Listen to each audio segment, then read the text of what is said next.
சங்கீதம் 55. நிகனோத்தில் வாசிக்க தாவீது பாடி ராகத் தலைவனுக்கு ஒப்புவித்த மஸ்கீல் என்னும் சங்கீதம்.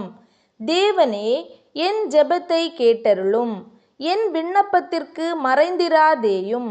எனக்கு செவி கொடுத்து உத்தரவு அருளிச் செய்யும். சத்ருவினுடைய கூக்குரலின் நிமித்தமும் துன்மார்க்கர் செய்யும் இடுக்கத்தின் நிமித்தமும் என் தியானத்தில் முறையிடுகிறேன். அவர்கள் என்மேல் பழி சாட்டி குரோதங்கொண்டு என்னை பகைக்கிறார்கள். என் இருதயம் எனக்குள் வியாகுலப்படுகிறது. மரணத்திகில் என்மேல் விழுந்தது. பயமும் நடுக்கமும் என்னை பிடித்தது. அருக்களிப்பு என்னை மூடிற்று.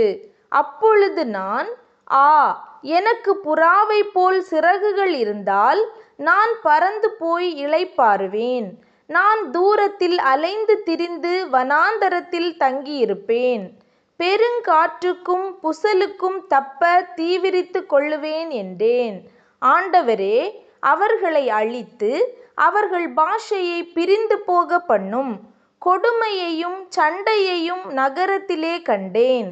அவைகள் இரவும் பகலும் அதின் மதில்கள் மேல் சுற்றித் திரிகிறது. அக்கிரமமும் வாதையும் அதின் நடுவில் இருக்கிறது. கேடுபாடுகள் அதின் நடுவில் இருக்கிறது.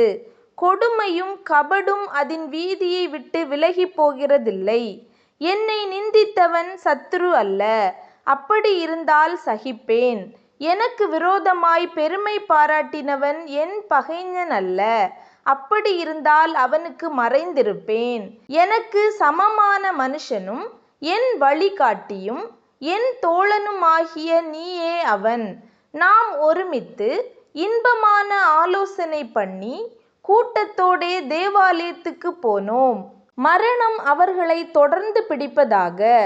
அவர்கள் உயிரோடே பாதாளத்தில் இறங்குவார்களாக. அவர்கள் வாசஸ்தலங்களிலும் அவர்கள் உள்ளத்திலும் பொல்லாங்கு இருக்கிறது. நானோ தேவனை நோக்கி கூப்பிடுவேன். கர்த்தர் என்னை இரட்சிப்பார். அந்தி சந்தி மத்தியான வேளைகளிலும் நான் தியானம் பண்ணி முறையிடுவேன். அவர் என் சத்தத்தை கேட்பார். திரளான கூட்டமாய் கூடி என்னோடு எதிர்த்தார்கள்.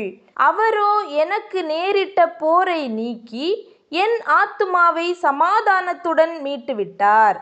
ஆதி முதலாய் வீற்றிருக்கிற தேவன் கேட்டு அவர்களுக்கு பதிலளிப்பார். அவர்களுக்கு மாறுதல்கள் நேரிடாததினால் அவர்கள் தேவனுக்கு பயப்படாமற் போகிறார்கள். அவன் தன்னோடே சமாதானமாய் இருந்தவர்களுக்கு விரோதமாய் தன் கையை நீட்டி தன் உடன்படிக்கையை மீறி நடந்தான். அவன் வாயின் சொற்கள் வெண்ணெயைப் போல மெதுவானவைகள். அவன் இருதயமோ யுத்தம். அவன் வார்த்தைகள் எண்ணெயிலும் மிருதுவானவைகள்.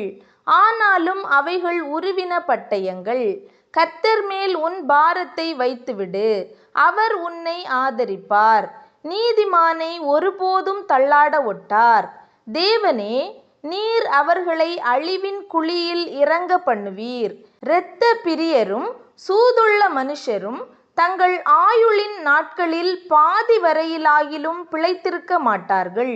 நானோ உம்மை நம்பியிருக்கிறேன்.